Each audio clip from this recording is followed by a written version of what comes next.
This is Street Knowledge with Chris Graham. Welcome to the podcast, Chris Graham and Scott German, and we're going to talk some ACC basketball and UVA basketball as well. The news today, it's Monday, so Monday's rankings day, and UVA for the third straight week ranked number one in the AP Top 25, and for the first time ever in school history, Virginia also ranked first in the coaches poll, supplanting Michigan State. Even though Michigan State won a couple games this week, Virginia rises back to number one in the coaches poll. So for the first time in forever, Scott, Virginia is the consensus number one team in the nation. And as the last week comes up here of regular season play, Virginia poised for obviously a good March, I would say. Yeah, definitely. I said, before we went on the air, that the coaches, if they finally came to their senses, and everyone agrees that Virginia is the best team in the country right now. So, so just a little more pressure, a little more of a bullseye on our back now. But I think we fared pretty well since we moved into that spotlight. Now, only the Virginia doesn't play again until Thursday. 2 games left in the ACC regular season for all the conference powers. I think Pitt's the team that has the weekend off, which that nobody cares about Pitt. After we saw them on Saturday, only scored 7 points in the first half and a 29-point loss. But there's a lot between now and Thursday. And then, of course, on Saturday, the final day of the ACC regular season, everybody plays. The 14 teams who are playing will play on Saturday. There's a lot to be determined here. Virginia, of course, has clinched the number one seed. They've clinched the ACC regular season title with their 2 wins last week. So not a lot for Virginia to play for, just continuing to play good basketball, I would assume. But still, second place has to be decided. Duke and North Carolina battling for the second spot.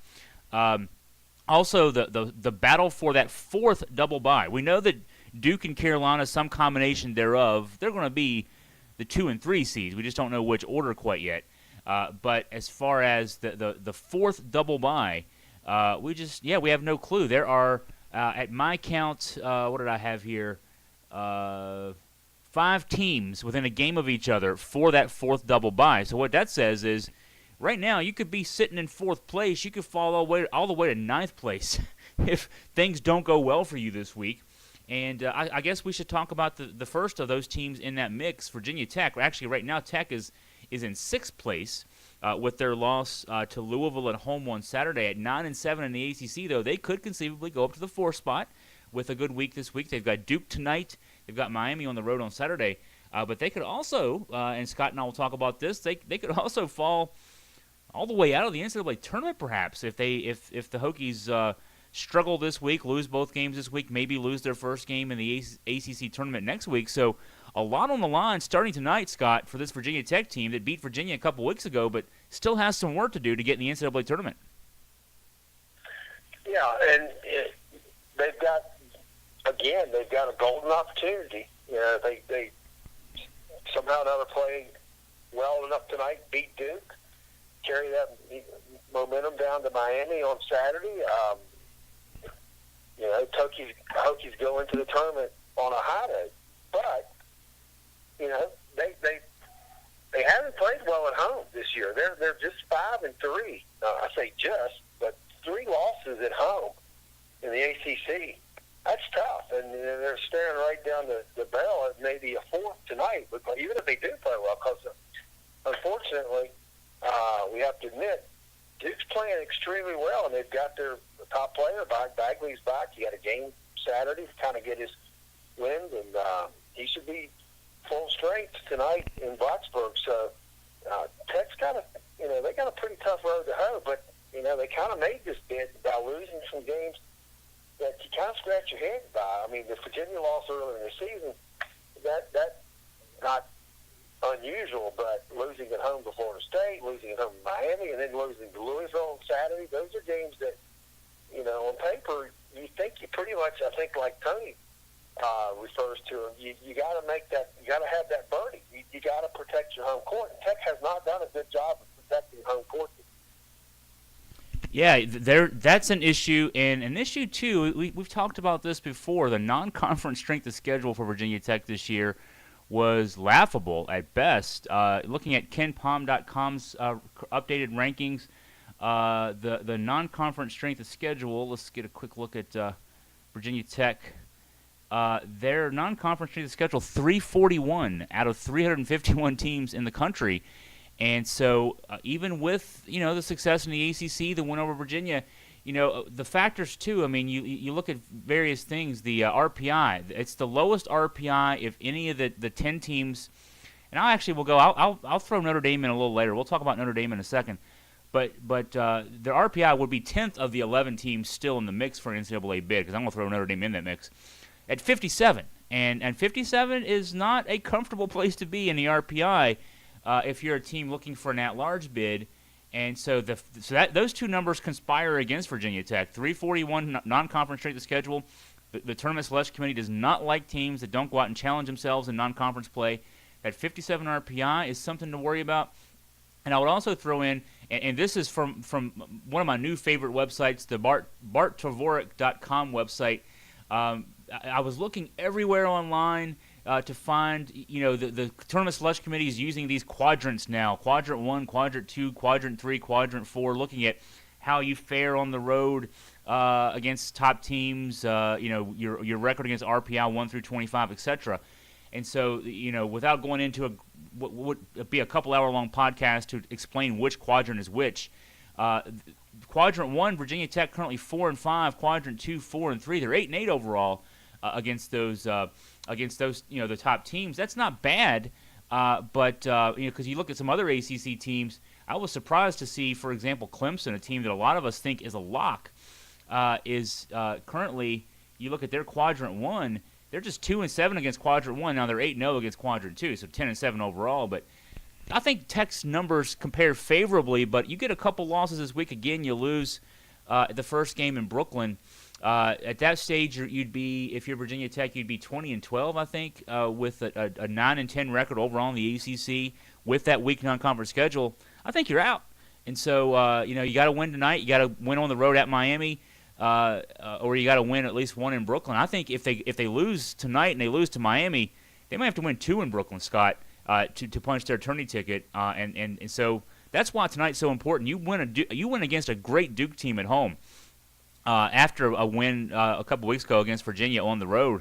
I think you might be able to start planning your trip to the NCAA tournament. But that's how close this is for Virginia Tech. And right now, Joe Lunardi has them among his last 4 non-bye teams.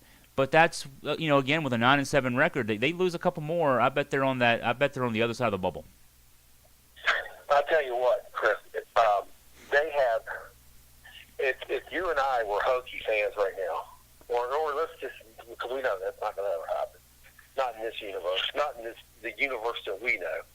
But let's just something that more realistically we can grasp.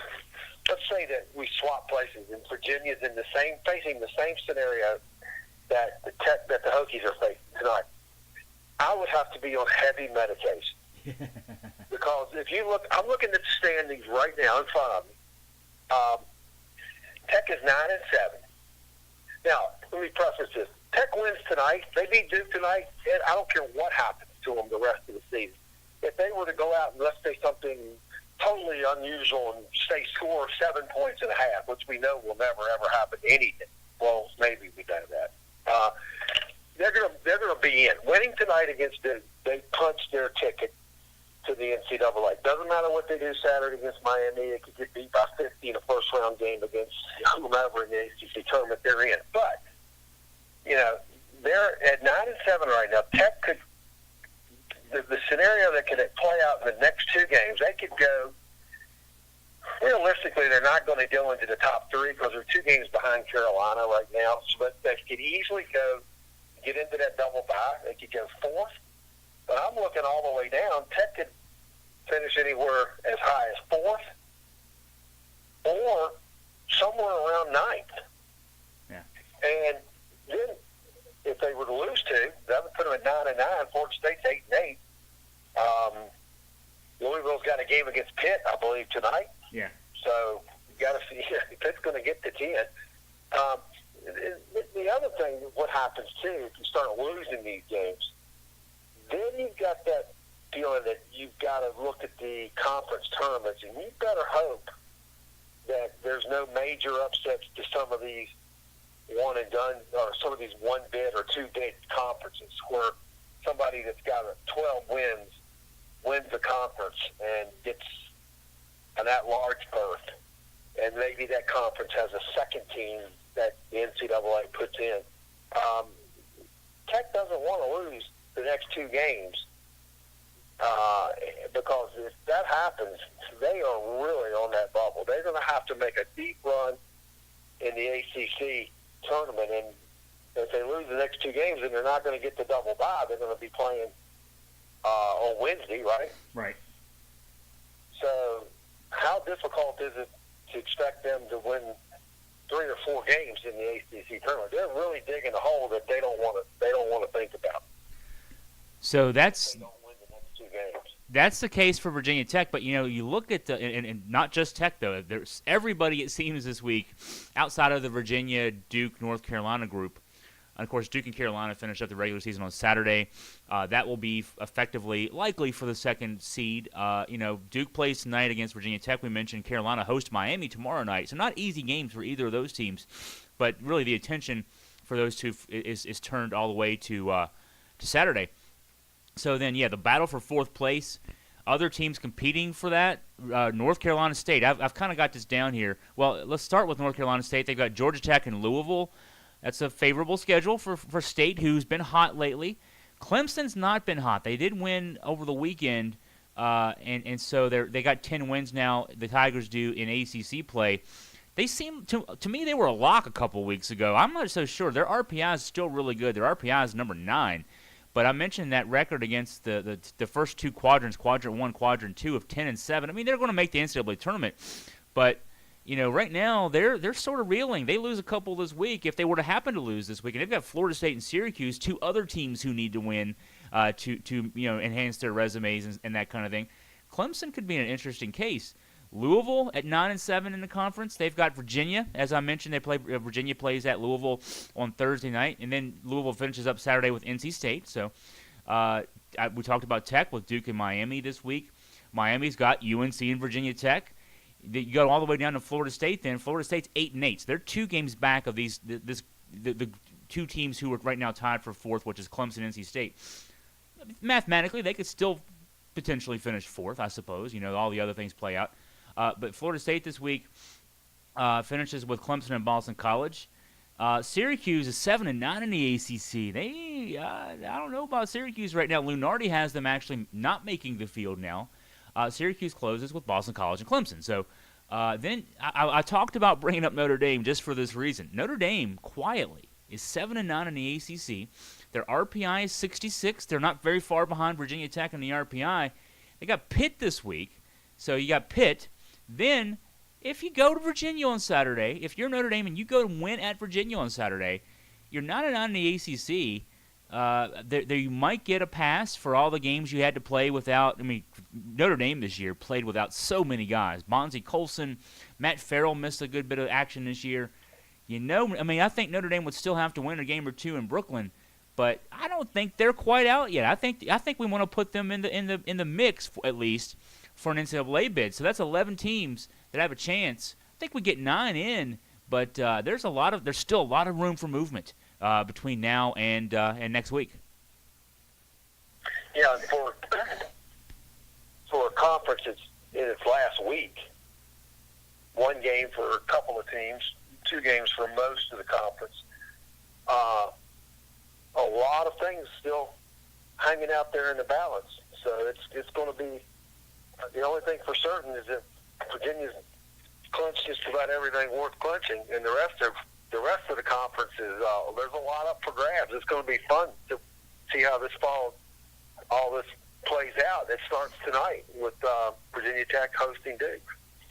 So let's change gears. We'll talk about we'll wrap things up talking about ACC a little bit more later on. Let's talk about Scott. Let's talk about the big news from the weekend. We were texting each other about maybe doing a special podcast over the weekend to address, and I thought there might be some more news on the Sean Miller situation out of Arizona. Late Friday night breaking news that Miller was caught on an FBI wiretap discussing a $100,000 payment for Alonzo Trier, the star player for the Arizona team. Consensus, top 1 or 2 pick in the draft, et cetera, et cetera. And he didn't coach the game. The player played in the game, and at Oregon, Arizona lost the game in overtime. And but still, no other repercussions yet. I mean, Miller, at least on paper, is still the coach of this team. He hasn't been fired. He hasn't resigned. We don't know his status for Arizona's next game, but this is a huge. I don't know. I'll say this, Scott. And I want to get your response. I mean, people have talked, cynics, and we're among cynics who've been talked for many, many years about how we all know there's cheating in college basketball.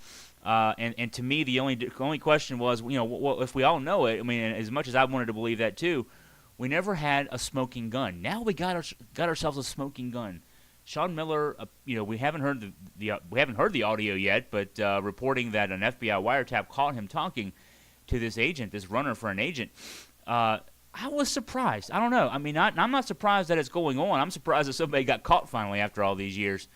And I don't know, immediately, it's kind of like I felt like the little kid who found out that the tooth fairy didn't exist anymore, that there's finally proof now that this actually does go on. And I want to get your response, Scott. When you first heard the news, either Friday night or first thing Saturday morning, what was your response when you first heard that news?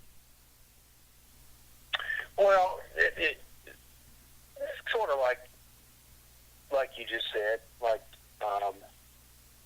maybe when you first discovered that you had a good hunch, you kind of knew something was kind of fishy about how Christmas presents got in your house, but you wanted to believe in Santa Claus, and then at some point in time you just give in and you realize there isn't. We knew, especially for us that followed the game, and that's not to say we see things that other people don't, but sometimes we do. And we're fortunate that we are around a program that is squeaky clean. But not everybody plays by the rules, and you knew that.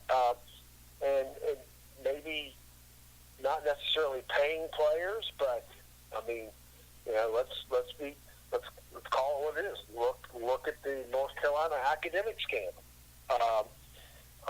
Which was just a farce, and the Cardinals get by with nothing, a slap on the wrist. Well, the NCAA is the governing body, and I think that's, if I were to have to be detailed about it, I think therein lies the problem. When the fox is guarding the hen house, it does not behoove the NCAA to put North Carolina on the death penalty. North Carolina is a cash cow for the NCAA, just as Duke is in basketball, as Alabama is in football.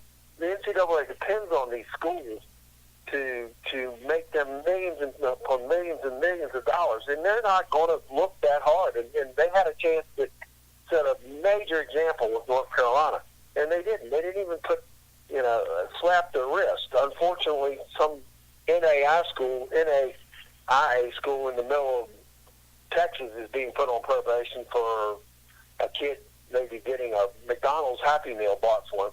That's the way the NCAA works, and the NCAA has now been exposed. And unfortunately, it took the FBI getting involved in it, but in the long run, maybe this is going to be good for college basketball because it's no longer going to allow the fox to guard the hen house. The NCAA has turned their head, looked the other way, especially when their cash cows are committing these violations, and I was disappointed because, and not that I put a lot of stock into anything that Rick Pitino said, but I read an interesting quote that he was quoted, I think it was Saturday, and he said, "Now our dirty little secrets are out, and it's time to confess."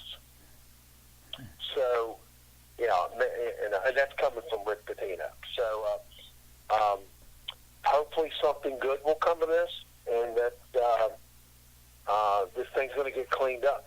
And is there an easy answer? No, but I'm one that firmly believes that the two parties accountable for this are the NCAA, that they do not enforce their guidelines, and the NBA for allowing these players to come to college, mandating that a high school player come to college and make a mockery of the college process for 1 year. We know all well that they don't go to class, and that 1 year, all these greedy agents get their hands on them even before they go to college to try to steer them to the right school. And if you let them come out of high school, I think you would clean a lot of this up. I would throw out there, too, and I got to correct myself first. Alonzo Trier was suspended for a different reason at Arizona. He was suspended for a PED violation. DeAndre Ayton is the player that the alleged payment was discussed for. He's the top recruit. I mean, Trier's a great player too. They're both top players for Arizona. A program ranked right now around the top 10 and first place in the Pac-12 by after losing Saturday night, they're still in first place in the Pac-12. So I would throw out there, Scott. We've talked about this because when Scott and I'll say this for our listeners, when Scott and I traveled to games together. We ought to record these. What's in our car? I've even seen their TV shows based on just recording what people talk about when they're driving somewhere, because those could be great podcasts in and of themselves. And we've talked about the NBA one and done rule an awful lot. I'll throw out there, maybe something alternative.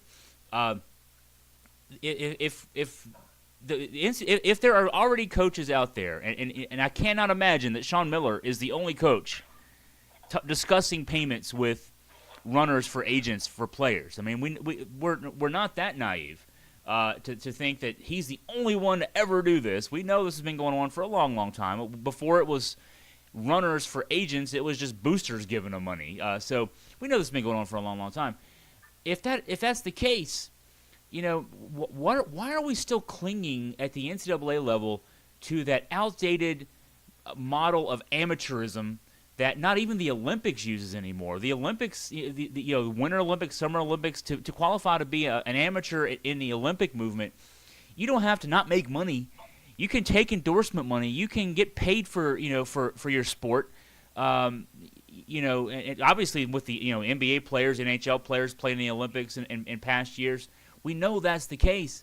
But only the NCAA still wants to pretend that these young men and young women, women athletes, basketball players, etc., too, that they have to be only compensated with a college scholarship. Well, and you'll hear athletics directors talk about how, well, if we had to pay the players, we'd go broke. Hey, we just caught you paying players, so we know that's not the case. My thought is, too, Scott, I mean, yeah, the one-and-done rule is part of the problem, but I think the reform's got to include, I don't know about, whether we have to just hand money over to players necessarily from the coffers of the institution. But, I mean, I think that's part of it. And I also think that allowing the players to do things like profit from the sale of the jerseys with their names on the back that people wear to games, or T-shirts with their face on the front, or any of a number of things like that, or endorsements of another sort. I mean, it's just ridiculous that DeAndre Ayton plays a year at Arizona, can't make any money, and Sean Miller can make $4 or $5 million a year as the coach, and we have to pretend like one is an amateur and one's not. I think, to me, that's got to be part of the solution as well. I want to get your thoughts on that, Scott. Well, again, and I'm an anti-NCAA person right now because I think it's, again, I like to use that analogy, the fox guard your hen house. I mean, I lost I was pretty much way off of the NCAA bandwagon years ago, but I was still clinging to the fact that they served some purpose. But in light of what went down or did not go down on the North Carolina academic scandal, then I just completely wrote them off as they're bogus. And they like to pretend they do great commercials about how the NCAA amateurs and how so many kids compete for the fun of it, the love of the sport, and how many of them never go on to make a dime in their chosen sport. They go on to become great doctors and lawyers and business people, successful people in society. That's tooting their own horn. The NCAA is a for-profit organization, and they're not doing the job that the member institutions are paying them to do. And the NBA has has accountability in this because, let's face it, the only reason the NBA does not want high school players going to directly to the pros is it gives them one more year to evaluate them so they don't make poor decisions and pay kids millions of dollars to just play them out. So in essence, they're using the NCAA, they're using college basketball as a developmental league, as a one-year farm team. And it's making a mockery of what college basketball, amateur athletics is supposed to be. As far as paying the players, I don't know how that realistically could be done, because do you pay the best player on the team the same amount of money as you do a walk-on or the last player off of a bench on maybe a 10-man rotation? Or do you let the best player on the team sell his jersey and make that option available for the last? I mean, there's so many things you would have to work out as far as the details of that. It would almost be impossible to do. So let me quibble with you on that point right there. I'll jump in. How do NBA teams, MLB teams, how do businesses do the same thing? We don't pay everybody the same. Major League Baseball teams don't pay every single player the same thing. There could be to me there could be a system worked out where, hey, you pay this. I mean, you pay people what your budget allows. That's the way the again, how the sports leagues work and how business works. So that's to me, I don't know if that's the holdup. Maybe it's the schools not wanting to part with that money is a big holdup. I don't know though that's the holdup. That could be done, and I wouldn't have a problem doing it. But here's where I think that everyday fan would have to accept. I don't know how many of them want to accept this, and we see it because we just get an inside view of it. But the average fan goes to the games; they love it. It's a sport. It's a fun thing to do. But the bottom line is that if that's the way it's going to work, and it could work that way, and I agree with you, then what we have to expect, and what the everyday fan has to understand, is that sport that they love, that team that they follow, that team is a business. UVA basketball is a major business. Just like you said, how the corporations or how the NBA, LeBron James gets profit from selling his jerseys. Well, yes, and he makes more money than the 10th, 11th player on the team makes from selling his jersey. If we understand and accept that that college basketball is a business, and we're willing to allow Marvin Bagley to sell his jersey and make $300,000 with the full awareness that the last player on Duke's bench is not going to make a dime selling his jersey, and we're okay with that, then that's fine if we are able to accept that. But I think we live in a society where people say, well, that's not fair, and somebody will sue you over that. That's not fair that Marvin Bagley can sell his jersey, can sell his autographs, and make hundreds of thousands of dollars where another player on that team can't or wouldn't. But to me, that's, if you go back to the business world and you work in sales for a major company and you're the top salesman and you're making $1 million a year, and one of the lower level salesmen making $200,000 a year, what's wrong with that? Yeah, I would say that, and I would also say this. To me, it would have to be part of a comprehensive reform, which would include, and not just for basketball. I think this would include the other sports as well. But in terms of directly with basketball, the one and done rule would getting rid of the one and done rule would take care of a lot of this too. Because if all of a sudden Marvin Bagley doesn't have to go to Duke for part of a year, because he's not going to finish the school year, we know that. If DeAndre Ayton doesn't have to go to pretend to be a student for a year. Yeah, because we know that's the case. If you take those guys out of the equation, all of a sudden, who are you paying the money for? I mean, so at that stage, and I'm not saying, and I also wouldn't say, these guys individually should sell their things. The schools already have relationships with Nike and with Reebok and etc., with Converse and all the rest. These jerseys are already being sold. These T-shirts are already being sold. I would just suggest let the player now, and that's one area where Okay, so say it's a Marvin Bagley shirt. Yeah, Bagley should get some proceeds from that. But if it's a Duke basketball shirt, then the little kid at the end of the bench gets some money from that. I mean, there's ways to do this too. But to me, it's a comprehensive reform. Get rid of the one and done rule. Let the players be compensated for, obviously, and you have to deal with this issue too. And this is one that comes up. You have to, not only within a team, players within a team, but also the sports within a program. Obviously, football and basketball make the most money in any program. The non-revenue sports don't make a lot of money. So, I mean, fair is fair. Again, using the business model, not using the model of everybody's got to be paid the same. Compensation goes, more towards those sports to bring in the money. I mean, I think that's only fair too. But to me, it's a comprehensive reform. And as much as we've devoted about 10 minutes to this, Scott, nobody with any power to make any of this happen is even thinking about this. What they're doing, and I'll pick up on something you said a little earlier, Scott. You said that the NCAA is not doing what the member institution paid them to do. I think the NCAA is actually doing what the member institutions pay them to do. It's a veneer of respectability, and as long as the March Madness still brings in billions every year, as long as the college bowl system and the playoff bring in billions every year, that veneer of respectability is what they're paying for. They're not paying for actual rules to be enforced. They're not paying for the system to be fair. They're paying for that business model to continue to exist. They're getting everything they pay for. Well, and maybe the thing I should have said is that the average fan probably feels as though the NCAA is not doing what they're supposed to be doing. When in actuality, you're right. The NCAA, the member institutions are saying, look, we want you to be the rule enforcer, but just don't look too hard. Yeah.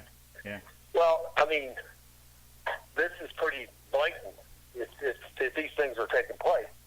And obviously they are, or they appear to be. But, I think you could make a lot of this go away if the NBA just says, well, let's just take the case with Arizona. If this kid had been allowed to go to high school, go right from high school to the pros, and look at it. I watched him play Saturday night. He's ready to play in the pros. Yeah. He doesn't belong in college. He should be in the pros. Now, he may not be an all-star in the pros, but he's capable of holding his own and earning probably a couple $1 million a year. Yeah. And he's in the pros. I watched his game against Oregon, and he's a pro player playing against college level players. Had he been allowed to leave high school and go straight to the pros, then you wouldn't have had agents trying to funnel him to Arizona or what other schools. That wouldn't have happened. That would not have happened. And then the players that aren't ready to go to the pros, you're not going to have these schools biting at the bit, chomping at the bit, willing to pay out hundreds of thousands of dollars to get a player to come there. You're just not going to have it because they're only after these one and done NBA type players. And look at this kid play. If you haven't seen him play, he doesn't deserve to be in college. He should not be in college. He should be playing. You can't tell me he wouldn't be a good addition to the Dallas Mavericks right now. Yeah. He may not crack the starting lineup for the Golden State Warriors, but I guarantee you he'd be playing valuable minutes for at least half the teams in the NBA. And what's happening is it's going through a charade of being a college student for 1 year at Arizona. I guarantee he hasn't stepped foot in the classroom since the end of the first semester. Right. And then you had the baggage of what happened with Arizona and what Sean Miller was allegedly willing to do to get him there. So you let him go out of college, and that's not an NCAA thing. That's an NBA thing. And the NBA is just using the colleges as a 1 year minor league system. Let them go out of high school. That'll move forward to cleaning this up. Then you can talk about maybe paying some of the players, giving them at least some money to go out on dates with, and maybe buy a car and afford to pay car payments and things like that. As now, they're not allowed to do any of that. So give them some money to at least to be a normal student. Yeah, because I was I got myself involved in a few. Actually, I thought they were productive Twitter conversations over the weekend with folks, and there is that argument you'll hear from some people. Well, they do get compensated, they get scholarships, and they get a degree at the end of that process that's valuable to them. And and the discussions I was having, I will point out too, were with fellow UVA analysts, commentators. Whether they actually work for media outlets or just the ones who so closely follow the program and comment on the program that I consider them good voices. And what I wanted to remind people was not every NCAA institution is UVA or Northwestern or Duke or Stanford. Most of them are, in fact, the kind of places where if you go play football there, you go play basketball there, the coaches funnel you really quickly into the what I call the major in eligibility. You're basically trying to just stay afloat, keep your GPA up enough, keep your progress towards quote-unquote graduation enough to stay eligible for the 4 years that the NCAA says you have to play. And it's not really about, hey, while this kid's here, let's make sure that they get the degree in a program that they really want to, that when they're not going to play in the pros, or even when they're done, if they do play in the pros, at some point that does end, that they have the ability then to fall back on a degree that they really think is what they want to pursue in life, not have to go around the rest of their life signing autographs for money and giving motivational speeches and hoping somebody cares. But most schools don't do that.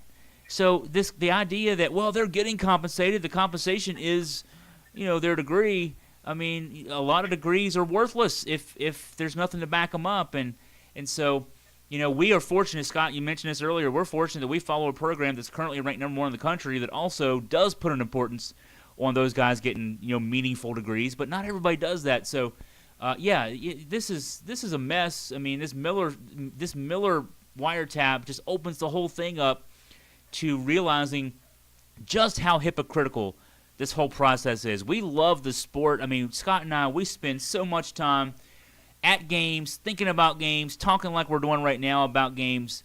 But that's what breaks my heart about this, is that this is just another example of how messed up this whole thing that so many of us pour our hearts and souls into, how messed up it really is. I alluded to watching the kid play for Arizona Saturday night against Oregon. Well, I don't know if you watched that game or not, but one of our we talk about our favorite commentator, Bill Walton, and I stayed up late just to hear Bill's thoughts, and he was right on the money. He was basically saying he was completely brokenhearted about how the college game was so broken, and he made the comment to the play-by-play announcer, his partner, that he would rather be anywhere in the world than being at that college basketball game that night. Yeah. That he was that broken up by it. And he was truly very emotional about this. It's not to say he didn't know what was going on, but I think he was like a lot of us. He wanted to hope that it was only a random case, a rebel maybe. But now the reality is setting in that this is not just someone gone astray. This is something that's going on rampantly in college basketball. Yeah, that's the sad thing. That's the situation where we are. And I also among my first thoughts after it sunk in that I'm actually reading a report about Sean Miller being caught on an FBI wiretap talking about money for DeAndre Ayton.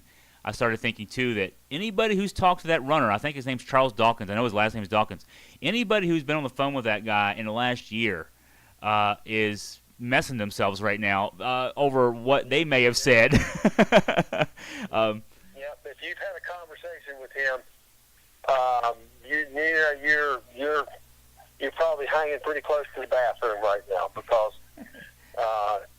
the FBI has got much more evidence, and what they're doing now is just probably letting some of these coaches squirm, because from what I've read, that's what the FBI likes to do. They like to let you squirm and hopes that before they have to go pull it out of you, these schools are lining up, these coaches are lining up to admit their sins. Yeah, no doubt this was a very purposeful leak from the FBI. I mean, we don't have that affirmed, but I mean it doesn't take much to figure that news comes out late on a Friday night before a big day of basketball on Saturday. Yeah, that was to rattle not just Arizona's cage, that was to rattle a lot of cages, and it's done it. I mean, there's no question that that's been the case. So, well, that's a good discussion. We got some good talking points in there too. So I'll mention again that, of course, Virginia plays at Louisville on Thursday. Scott and I will get together. We'll talk probably on Wednesday, and we'll preview that game specifically. Big game for Virginia. You want to keep on the right track for postseason play. So Virginia will play Louisville. So we'll talk about that on Wednesday. Then also Thursday, live blog. We'll have the a post-game recap, post-game podcast. Scott and I will get together and talk about that game. And more. And then, of course, Saturday, season finale, regular season finale, I should say, at home, Notre Dame in town. So we'll do all the same for that. We'll get you ready for that. And then Scott and I will be there courtside at JPJ. And then I'm heading next week to the ACC tournament. So a lot of basketball here at AFP. And, Scott, any final thoughts wrapping up this Monday podcast? Well, like I said, we're in the last week of the regular season, but yet it's going to be a fun week. I mean, starting tonight, basketball all the way, wall to wall, all the way to Saturday, big game Saturday at JPJ. If you don't have your tickets for that game, then I hope you got a big screen TV and you're going to be able to enjoy it because tickets are, the secondary markets are pretty steep right now. So, I can't think of a better place to be at 4 o'clock on Saturday afternoon than inside John Paul Jones Arena. That is right. This is my favorite time of the year. We're getting ready for some very meaningful basketball. No question about that. Well, for Scott German, I am Chris Graham. We'll sign off here on the podcast. Wahoo wah.